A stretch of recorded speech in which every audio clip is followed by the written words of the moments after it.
Good morning, it's Tuesday, April 7th, and I wanted to get a quick video out to go over yesterday's bell ringer as well as explain today.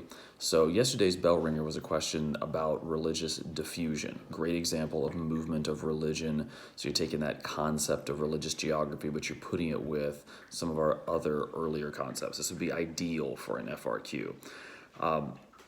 So we've already seen some of this earlier in the year. If you have your notes with you, or if you just went back and looked at some of the first couple of chapters in the textbook, we used the forms of diffusion: expansion, which comes in contagious diffusion, hierarchical diffusion, and relocation diffusion.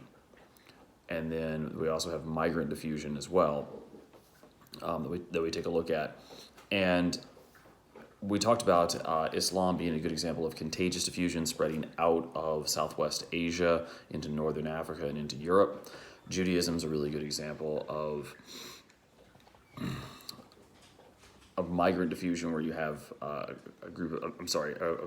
relocation diffusion, where you have the population itself moving to a new area, not spreading the religion to anyone else, but moving and bringing their religious practice with them. Christianity, of course, has all kinds of different examples. In some cases, the diffusion of a religion isn't really about the religion itself being picked up and moved. Example would be the Baptist Church in the South. That's a stimulus diffusion. So Christianity itself came to the United States, but then in the U.S., a unique Protestant form of Christianity, the Baptist Church, develops. So that's the stimulus diffusion that comes out of that.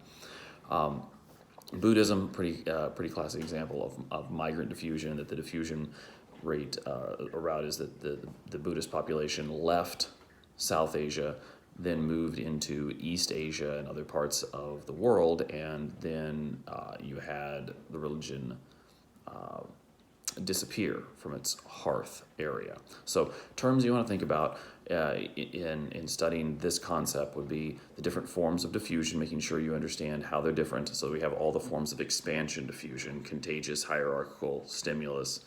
And then you have other terms like hearth that you want to make sure you work into any of your answers as well, talking about where something began. And the question can be done on a couple of different scales. You could talk about an international example where you have people moving from one country to the next, or one continent to the next, like the diffusion of Christianity due to colonialism. But you could also be talking about it at a national level scale, like the migration of Mormons across the United States, having been rejected in several different other areas. All right.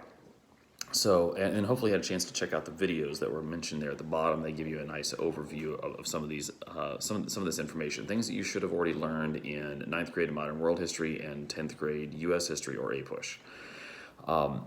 So I'll be posting a second bell ringer for today, similar concept about religion, here in just a few minutes.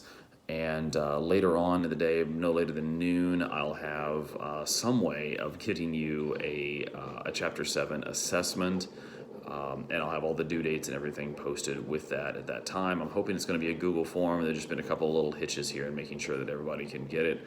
So again, if you have any questions about any of this, please ask. I'll get answers to you just as quickly as I can. Have a good day.